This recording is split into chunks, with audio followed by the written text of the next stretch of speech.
Hey everybody, today I'm gonna make my breastfeeding update.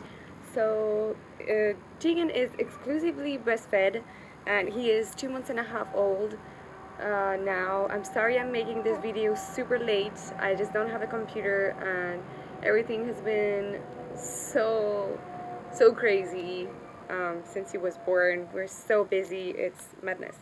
So, yeah, so basically the first 2 days when he was born, he was not sleeping. He was like, well, I didn't sleep. He slept, but I didn't sleep.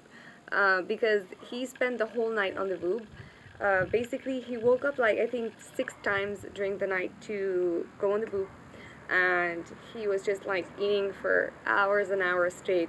And I would just fall asleep. Like, I remember I fell asleep and they told us at the maternity, don't sleep with your child, it's super dangerous and all. And I was trying not to sleep with him, but it was hard because he was just like eating all the time and I was so tired. So I ended up sleeping with him, unfortunately. I know it's bad, but yeah, I just couldn't help it. So yeah, the first 3 days my milk was super yellow. So it's the colostrum. Actually, from the first to the 6th day it's colostrum. Then 6 to 14 days is the transition milk, and from 14 days old is the mature milk. So yeah, the colostrum is made of like antibodies and the antibodies that protect the baby from infections. And babies who are breastfed will probably be like protected from like newborn disease such as diarrhea and what else? Oh yeah, ear infections. So yeah, babies who are breastfed will have a stronger immune system and be more protected against these disease. So most of the time they won't get as sick as like a baby who will be fed with powder milk. So yeah, at 2 or 3 days postpartum I started to have breast tenderness and it was so painful.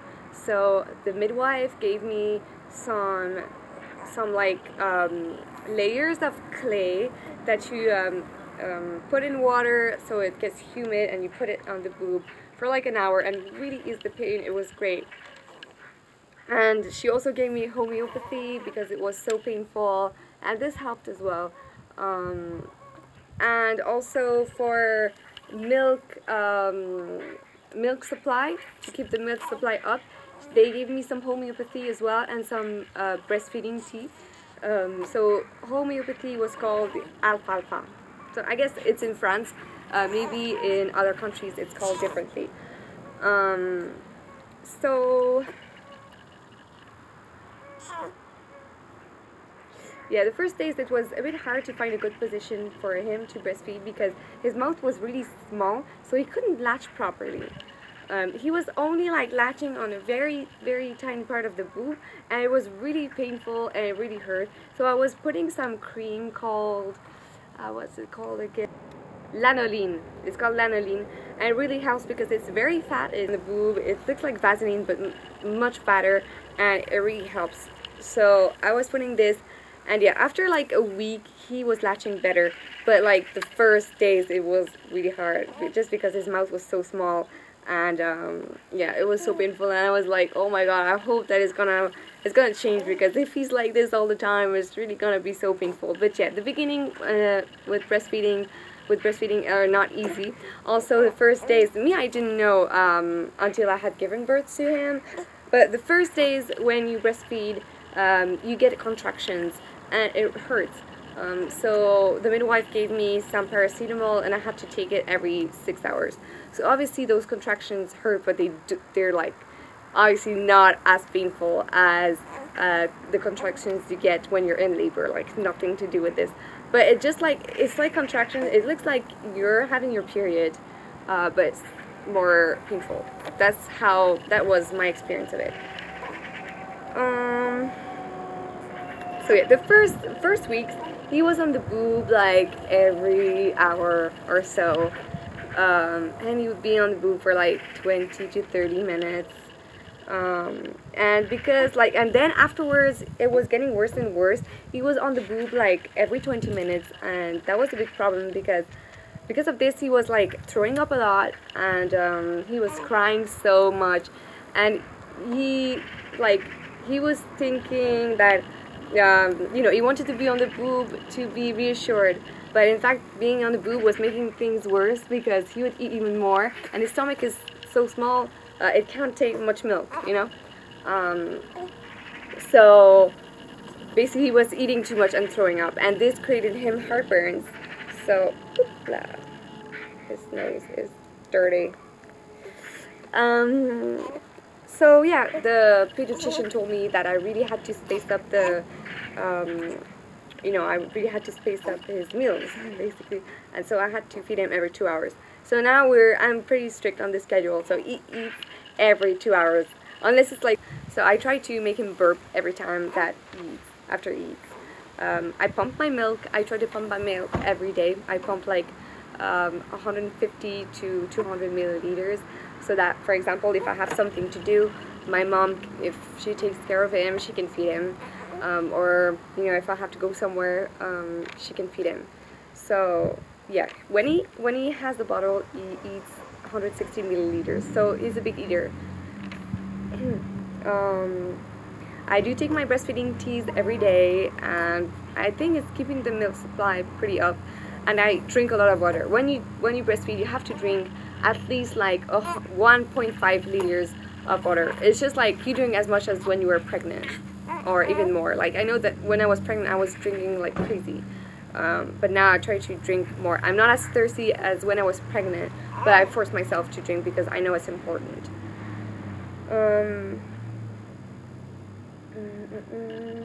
And yes, I bought powder milk just in case, because we never know what can happen. And of course, I really want to breastfeed him as much as I can. I'd love to breastfeed him for at least 6 months. But if it, for some reason, if it didn't work, if, you know, you never know what can happen. So I did buy powder milk, and we haven't tried it yet, and I hope that we'll never try it. It's just in case. So it's just good to have it, just because we never know, so just to make sure.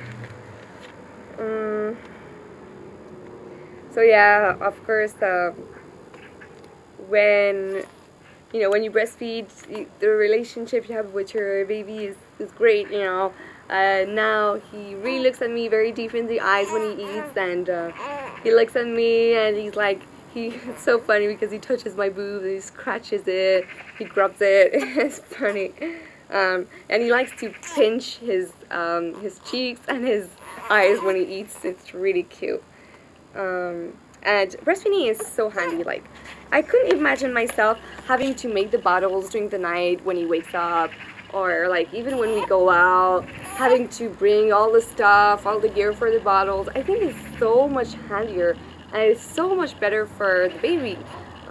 It's great for his immune system, and it's great for me too, because women who breastfeed have fewer chances to get breast cancer and ovary cancer.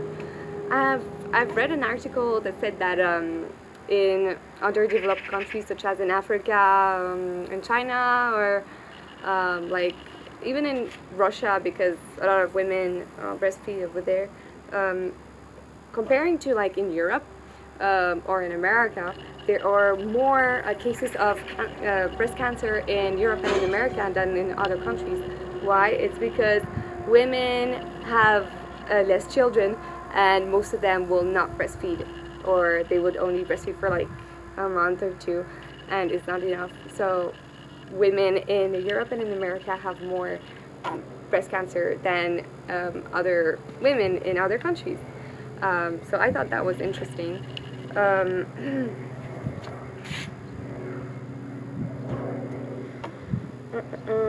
And yeah, I think I pretty much said everything, but every time he's on the boob, he falls asleep, and he would sleep for like 30 minutes and then he wakes up.